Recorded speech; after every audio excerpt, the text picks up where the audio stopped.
அமெரிக்காவினுடைய சியாட்டில் நகரில் நடைபெற்ற உணவு திருவிழாவில் ஒரு துப்பாக்கி சூடு நடந்திருக்கிறது. அந்த துப்பாக்கி சூடுல 2 பேர் கொல்லப்பட்டிருக்கிறார்கள், 5 பேர் காயமடைந்திருக்கிறார்கள். காவல்துறையினர் இது தொடர்பாக விசாரணை நடத்தி வருவதாக தெரிவித்திருக்கிறார்களே தவிர, யார் அப்படின்னு சொல்லி இதுவரைக்கும் எந்த நபரையும் கைது செய்ததாக நமக்கு செய்தி எதுவும் வரவில்லை. இங்க என்னன்னா, கிட்டத்தட்ட 1982 இருந்து இந்த மாதிரி ஒரு உணவு திருவிழா என்பது பைட் ஆஃப் சியாட்டில் அப்படின்னு சொல்லிட்டு சியாட்டில் சென்டர்ல நடந்து வருகிறது.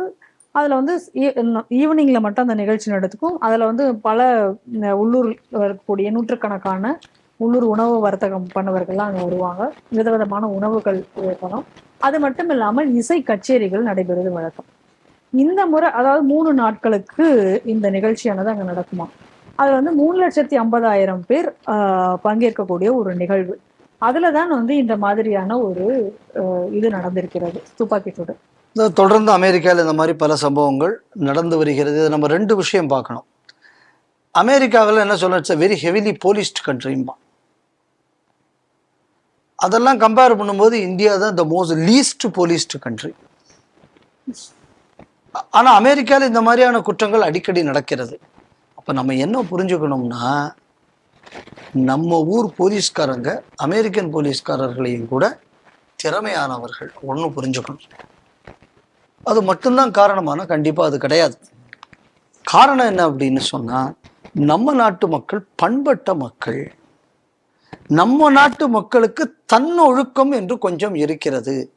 பாரத பண்பாடு அவர்களுக்கு அந்த தன்னொழுக்கத்தை போதித்ததுனால் நம்ம நாட்டில் இந்த மாதிரியான விஷயங்கள் நடப்பதில்லை. அமெரிக்காவில் இது இல்லை. அதனால அமெரிக்காவை மாதிரி மாற வேண்டும்னு சொல்லக்கூடியவர்கள் முதல்ல இந்த ஒரு அடிப்படையை புரிஞ்சுக்கணும். அடுத்தது, ஒரு எல்லா இடத்துலையும் கேமராலாம் உண்டு இந்த நாட்டில். ஆமாம். இதுவரை அவர் கைது செய்யப்படவில்லைன்னா, ஒரு க்ளூ இருந்தும் அரெஸ்ட் பண்ண கூட முடியலைன்னா, அந்த போலீஸுக்குள்ள கெப்பாசிட்டி என்ன நம்ம புரிஞ்சுக்கணும். அப்புறம் நம்ம இன்னொரு விஷயத்தை கூட இதை கவனிக்கணும். இந்த மாதிரியான கன் லைசன்ஸ் அங்கே கொடுத்துருக்கான். ஏன் கன் லைசன்ஸ் அந்த நாட்டில் கொடுக்குறான்? ஏன்னா தற்பாதுகாப்புக்காக கொடுக்குறாங்க. அதனால் தற்பாதுகாப்புக்கு ஒருத்தன் துப்பாக்கி வச்சுக்கலாம் அப்படின்னா என்ன அர்த்தம்?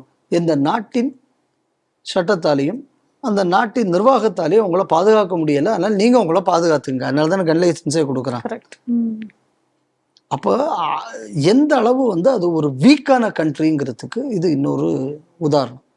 ஒரு நாட்டில் என்றைக்கு வந்து குடும்ப அமைப்புகள் தகர்ந்து போகிறதோ, எந்த ஒரு நாட்டுக்கு அந்த நாட்டின் பண்பாட்டு விழுமியங்கள் என்பதை மக்கள் மறந்து நிராதரவாக இருக்கிறாங்களோ, அங்கதான் இந்த மாதிரியான மனநிலை படைத்த மனிதர்கள் முதல்ல உருவாகுவார்கள். ஆன்மீகம் கிடையாது, மெட்டீரியலிசம் தான் எவ்ரிதிங்.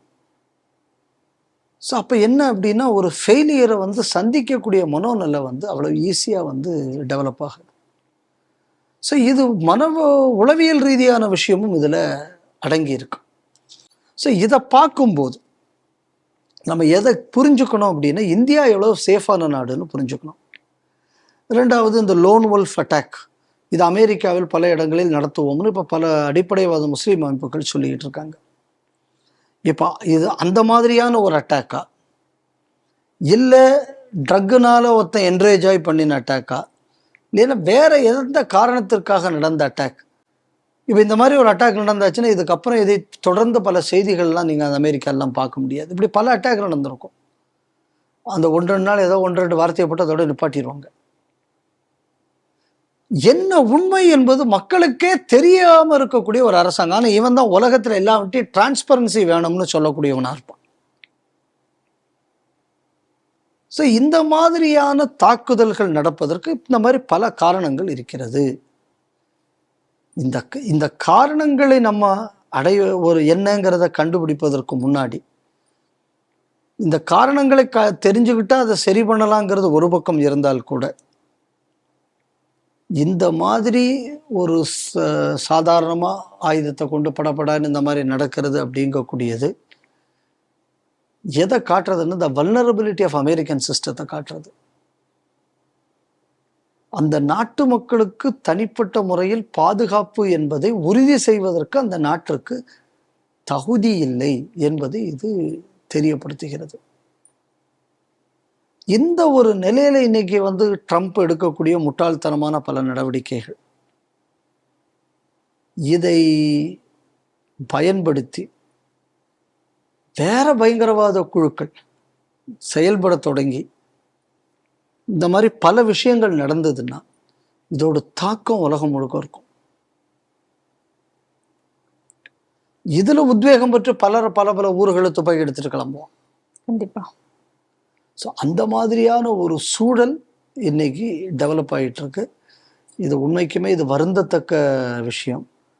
ஆனால் இதிலிருந்து அமெரிக்கா பாடம் கற்றுக்கொள்ளுமா, இல்லைன்னா உலக நாடுகள் பாடம் கற்றுக்கொள்ளுமா, சந்தேகம் தான். ஏன்னா இதுக்கு முன்னாடி இந்த மாதிரி பல விஷயங்கள் நடந்து இதுக்கு நம்ம பல சிந்தனைகளில் நம்ம பல விஷயங்கள் சொல்லியிருக்கோம்.